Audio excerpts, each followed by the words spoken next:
안녕하세요. 아토롱입니다. 오늘은 법인 정관 변경 체크사항에 대해 말씀드리고자 합니다. 우선 들어가기 전에 질문을 하나 하겠습니다. 대표님은 퇴직금이 있을까요? 정답은 개인사업자 대표님은 퇴직금이 없고 법인 대표님은 퇴직금이 있습니다. 그런데 법인 대표님 중 많은 분들을 상담했는데 퇴직금이 없는 줄 알고 있는 경우가 있습니다. 왜냐하면 개인사업자를 하다가 법인 전환을 해서 지금까지 퇴직금을 직원들은 퇴직연금으로 적립해도 대표님은 안 하고 있습니다. 그럼 퇴직금이 왜 좋을까요? 앞에서 법인 시효의 자산 운용 전략에 말씀했는데 아직 안 들었다면 우선 그것을 듣고 정관 변경을 들으시면 도움이 됩니다. 법인 대표님이 가지고 갈 수 있는 것은 급여, 배당, 상여금, 퇴직금밖에 없습니다. 그런데 이 중에서 제일 세금이 적은 것이 퇴직금입니다. 퇴직금을 6억 원을 가져간다고 가정시 근로소득은 2억 5,080만 원인데 41.8% 세금을 내는데 퇴직 소득세는 9,165만 9천 원으로 15.3%를 가져갑니다. 차액이 1억 5,914만 1,000원으로 26.5% 세금이 적습니다. 왜 이렇게 되면은 퇴직소득세 때문에 그렇습니다. 퇴직소득세는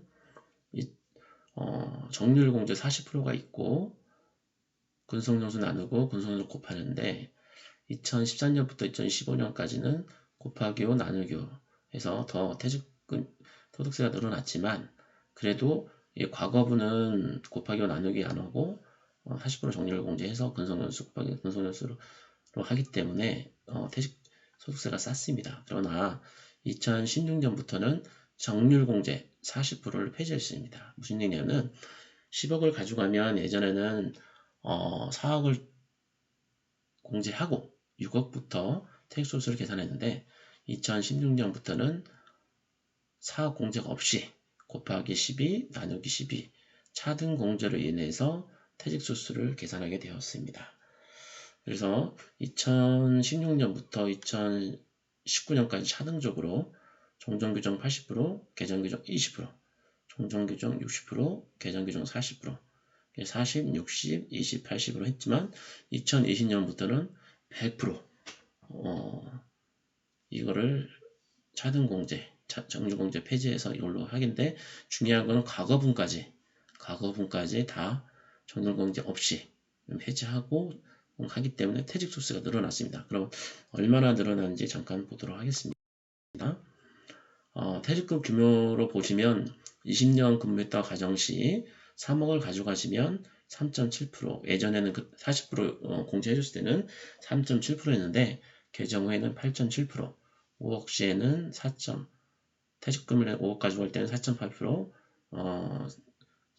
10.1% 변경됐고요. 7억 가져갈 때는 6.2% 개정 후에는 17% 10억을 퇴직금을 가져가면 7.3%였는데 20%를 가져가게 됩니다. 그러나 40% 정률공제가 폐지돼도 퇴직소득세가 더 30% 정도가 쌉니다. 당연히 그래서 퇴직금을 가져가야겠죠. 퇴직금은 그리고 건강보험과 국민연금 올라가지 않고 분류과세되기 때문에 꼭 퇴직금을 가지고 가야 합니다. 그러면 퇴직금을 가지고 갈 때 변수는 급여 규모, 근속연수, 퇴직금 배수인데 근속연수는 고칠 수 없고 급여, 퇴직금 배수는 바꿀 수가 있습니다. 급여는 퇴직금 산출 시 3년간 평균 급여인데 앞 강의에 말씀드렸듯이 대부분 중소기업 대표님 급여가 보통 8,800만 원 이하로 가지고 갑니다. 왜냐하면 8,800만 원 이상 가지고 가시면 근로소득 38.5% 많이 낸다고 안 가지고 가십니다. 많은 대표님께서 회사에 헌신하고 계신데 회사는 100원대 부자인데 대표님은 가난한 아파트 한 채만 가지고 있는 경우가 많이 있습니다. 그런데 급여를 안 가지고 가시면 회사 이익이 많아지므로 법인세 20% 내고 나중에 이익금이 남아서 상속증여세까지 합하면 더 많은 세금을 부과됩니다. 그리고 퇴직금도 적습니다. 그래서 2억 이상 당기순이익이 되시면 표를 보시면 1억 5천만 원 급여를 가져가면 비용 처리, 건강보험, 국민연금 올라가지만 비용 처리되면 안 가져갈 때보다 약 여기 보시면은 200만 원 정도가 1억 5천 가져가시면 1억만 이득입니다. 그래도 1억 8천 가져가도 300만 되더라도 이익이 난다면 가져가는 게 좋습니다. 그리고 나중에 국민연금은 받을 수 있습니다. 상속증여세 절감되고 개인자산은 많아져 회사가 어려울 때 가수금으로 회사를 다시 살릴 수 있고 상속세를 현금으로 준비할 수 있습니다. 이익이 나서 무조건 가져가는 것이 아니고 정관의 급여 상여금 규정을 임원분들 정비를 하셔야 됩니다.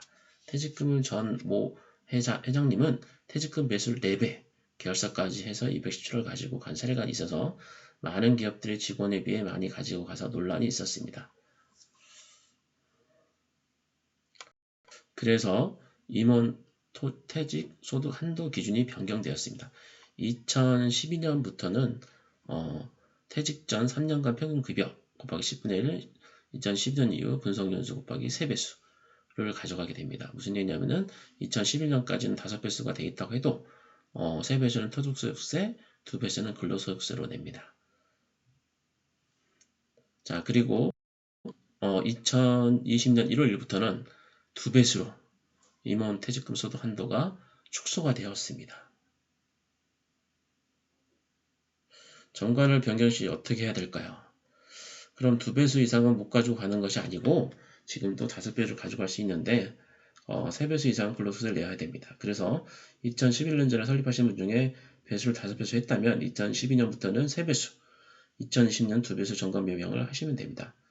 그런데 제가 기업 대표님을 만나서 컨설을 하다 보면 대표님은 10배수 되어 있고 나머지 임원은 1배수 되어 있는 경우가 있는데 그러면 1배수보다 많은 9배수는 근로소득세 50% 내야 되므로 근속연수에 맞게 3배수, 2배수로 정관 변경하는 것이 타당합니다. 그리고 등기 임원이 3명이 있는데 2명은 직원인 경우 성과로 주는 경우가 있는데 차등해서 대표이사는 3배수 정관 변경을 퇴직금 규정을 대표이사는 3배수, 이사는 부사장은 2배수, 나머지 임원은 1.5배수로 변경하든 아니면 1배수로 하고 근속연수를 차등해서 10년까지는 다 같이 근속연수로 1배수로 줄 수 있고요.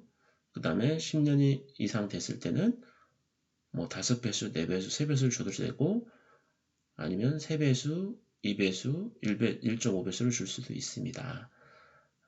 그리고 임원들이 다 같이 가족이나 공동 창업자, 핵심 인재 대표님 경우는 그냥 임원해서 3배수로 해서 정할 수도 있습니다. 그럼 기업의 충성도도 좋겠지요. 이렇게 임원 퇴직금 배수를 바뀌고 기업의 상황이마다 처한 상황이 다르니 컨설팅을 받아서 정확한 퇴직금 배수를 정할 수 있습니다. 이번에 중간정산의 기준이 변경이 되었습니다. 향후 퇴직급여를 지급하지 않는 조건으로 그 급여를 연봉조 전환하는 경우가 있었는데 이것이 2016년부터 삭제가 됐습니다. 그래서 많은 대표님들이 2015년도에 가지고 갔습니다. 가질금도 해결하고 개인 자산을 목적으로 퇴직금을 수령했는데 지금은 대표님 이제부터 2010년부터는 대표님이 퇴직금을 가져가고 싶어도 근로자와 똑같이 무주택자 주택구입, 전세금 부담, 6개월 이상 요양, 천재지변, 파산선고 및 개인회생, 절차 개시 결정, 임금 피크제로 임금 감소, 퇴직연금제도 폐지로 이런 때만 퇴직금을 가져갈 수 있습니다. 자, 그러면 이제 연봉제로 해서 가져가신 분들은 퇴직금이 아예 없는 걸까요? 아닙니다.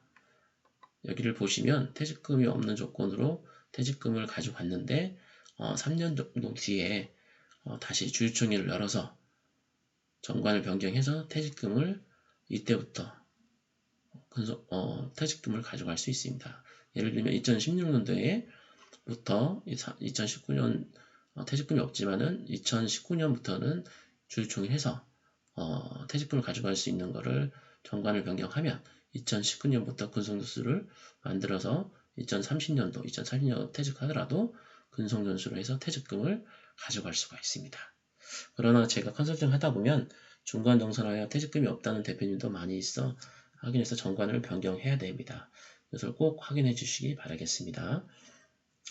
그리고 리스크 관리가 필요합니다. 회사 성장 발전하고 대표님 요구에 따른 자금 내 해지를 통한 회사 및 가족의 안정성 부여가 필요합니다. 유족이 상속세를 못 내서 좋은 회사를 헐값에 넘어가는 경우가 많습니다. 중소기업은 대표님에 의해 영업 및 경영이 이루어지므로 이곳이 매출이 급감하고 주식가치가 하락하는 경우가 많습니다. 그래서 임원도 유족보상금 규정을 1300일 받을 수 있게 해야 하는데 근로자는 근로기준법 82조 1항에 의해 장기비까지 1300일을 받을 수 있게 해야 되는데 근로자는 근로기준 대표님은 정관이 없으면 가져갈 수 없으므로 정관의 임원에 대한 유족보상금 규정을 정비해야 합니다. 유족보상금은 근로자 상금 임원 및 소득세와 상속세 부과되고 CEO는 소득세는 비과세인데 상속세는 냅니다. 상속세 내더라도 현금 마련이 되기 때문에 그걸로 상속세를 낼 수 있습니다. 정리하면 법인 정관 변경 체크사항으로서 적정한 급여, 상응 규정, 기업 맞춤형, 퇴직금 배수, 임원 유족보상금, 자기주주 취득 및 소각 등 정관을 기업의 상에 맞게 컨설팅이 필요합니다. 아트호랑이는 개인과 기업의 자산지식과 절세를 도와드리고 행복할 수 있도록 노력하겠습니다. 지금까지 시청해 주셔서 감사합니다. 다음에 더 좋은 정보를 만나 뵙겠습니다. 구독, 좋아요, 알림 설정 부탁드립니다. 궁금한 것은 메일로 주시면 세무사님, 회계사님, 법무사님, 부동산, 금융전문가 상담해 드리도록 하겠습니다.